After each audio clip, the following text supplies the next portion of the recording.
இங்க இந்த திருடங்க ரெண்டு பேரும் தானாவே போலீஸ் ஸ்டேஷன்ல வந்து சரண்டர் ஆகுறானுங்க. இப்ப ஹீரோமே என்னாச்சுன்னு கேட்க, உனக்கு ரெண்டு பேரும் நேத்து நீங்க வீட்டுல இல்லாதனால உங்க வீட்டுக்கு திருட போனதா சொல்லிட்டு அந்த வீட்டுல உங்க ஃபேமிலி தவிர வேற யாரோ ரெண்டு பேர் இருக்கிறதா சொல்றாங்க. இப்ப ஹீரோ உனக்கு ரெண்டு பேரும் ஏதோ குடிச்சிட்டு வளராங்கன்னு சொல்லிட்டு அதை பெருசா எடுத்துக்கல. ஆக்சுவலா ஹீரோ இந்த ஊருக்கு இப்பதான் புதுசா டிரான்ஸ்ஃபர் ஆகி வந்திருப்பான். சோ இப்படி இருக்க நைட்டு ஹீரோ அவன் பொண்ணு யார்ட்டு பேசிட்டு இருக்கிறத பார்த்துட்டு பக்கத்துல போய் பாக்குறான். பார்த்தா அந்த இடத்துல தையல் மிஷின் மட்டும் தான் இருக்கு. இப்ப இவனுமே உனக்கு ரெண்டு பேரும் சொன்னது உண்மையா இருக்குமோன்னு நினைச்சிட்டே இருக்கும்போது உள்ள ஏதோ சவுண்ட் கேட்கற மாதிரி இருக்கு. இவனுமே உள்ள போய் பாக்குறான். பார்த்தா அந்த தையல் மிஷின் கிட்ட ஒரு அம்மாவும் ஒரு குட்டி பொண்ணு நின்னுட்டு இருக்க மாதிரி இருக்கு. சோ இப்ப அடுத்த நாள் காலையில ஹீரோ ஸ்டேஷன்ல இருக்க எஸ்ஐ கிட்ட அந்த வீட்டை பத்தி யாருக்காவது தெரியுமான்னு கேக்குறான். இந்த எஸ்ஐமே ஹீரோவை அந்த ஊர்ல இருக்க ஒரு ஃபாதர் கிட்ட கூட்டிட்டு போறாரு. அங்க இருக்க ஃபாதர் ஹீரோவோட கையை பிடிச்சு பார்த்து நைட் அவங்க வீட்டுல என்ன நடந்துச்சுன்னு தெரிஞ்சுக்கிறாரு. அந்த ஃபாதர் ஹீரோ கிட்ட அந்த தையல் மிஷினை வீட்டுல இருந்து வெளியே எங்காவது கொண்டு போய் போட சொல்றாரு. இப்ப நைட் ஆனது ஹீரோவும் எஸ்ஐயும் சேர்ந்து வீட்டுல இருக்கவங்களுக்கு தெரியாம தையல் மிஷினை வெளியே எடுத்துட்டு வராங்க. ஆனா அந்த தையல் மிஷின் தானாவே மறுபடியும் அந்த வீட்டுக்குள்ளே வந்துருது. அடுத்த நாள் காலையில ஹீரோ மறுபடியும் அந்த ஃபாதர் கிட்ட போய் என்ன பண்றதுன்னு கேட்க அவருமே நைட்டு வீட்டுக்கு வரதா சொல்லி அனுப்பி வைக்கிறாரு. சோ இப்ப ஹீரோவும் அந்த எஸ்ஐயும் டியூட்டி முடிஞ்சது நைட்டு வீட்டுக்கு வராங்க. அப்ப ஹீரோயின் காஃபி போட்டுட்டு இருக்கும்போது அந்த ஆத்மா ஹீரோனோட உடம்புக்குள்ள பூந்துருது.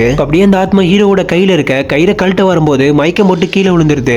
கரெக்டா ஃபாதருமே அந்த இடத்துக்கு வந்து அந்த உடம்புல இருந்த ஆத்மாவை வெளியே வர வச்சு உனக்கு ஏதாவது நிறைவேறாத ஆசை இருக்கான்னு கேட்கிறாரு. அந்த ஆத்மா அந்த ஃபாதர் கிட்ட நானும் என் குழந்தையும் எப்படி இறந்தோன்னு தெரிஞ்சுக்காம நான் அந்த இடத்த விட்டு போக மாட்டேன்னு சொல்லுது. அந்த ஃபாதருமே அந்த ஆத்மாவோட கையை பிடிச்சு பார்க்கும்போது யாரோ ஒருத்தர் மாஸ்க் போட்டுட்டு அவங்க தலையிலே பின்னாடி இருந்து அடிச்சு கொலை பண்ண மாதிரி தெரியுது. ஆனா அப்போதைக்கு அந்த ஃபாதர் அந்த ஆத்மாவை அந்த வீட்டுல இருந்து விரட்டிட்டு அந்த தையல் மிஷினையும் ஒரு சாக்குல கட்டி அந்த சீட்டை கொடுத்து ஆத்துல போட சொல்லிடுறாரு. ஃபாதர் கூட வந்து ஒருத்தர் அவர் தனியா கூப்பிட்டு ஒரு விஷயத்த சொல்றாரு. இந்த ஃபாதருமே ஹீரோ கிட்ட வந்து கூட இருக்க எஸ்ஐக்கும் இந்த வீட்டுக்கும் ஏதோ தொடர்பு இருக்கிறதா சொல்றாரு. இதை கேட்ட ஹீரோமே அந்த எஸ்ஐ வீட்டுக்கு பார்க்க போகும்போது அந்த எஸ்ஐ பின்னாடி இருந்து ஹீரோ உதச்சு கீழே தள்ளி விட்டுறான். இப்ப ஹீரோ அந்த எஸ்ஐ விடாம போட்டு பயங்கரமா அடிக்க அந்த எஸ்ஐயோட அப்பா வந்து தடுத்து விட்டுறாரு. அப்பதான் அந்த எஸ்ஐ அவங்க கிட்ட அந்த அம்மாவையும் பொண்ணையும் கொலை பண்ணதே நான் தான் சொல்றான். இதை கேட்டதும் அந்த அம்மாவோட ஆத்மாவும் அந்த குட்டி பொண்ணோட ஆத்மாவும் அங்க வந்துடுறாங்க.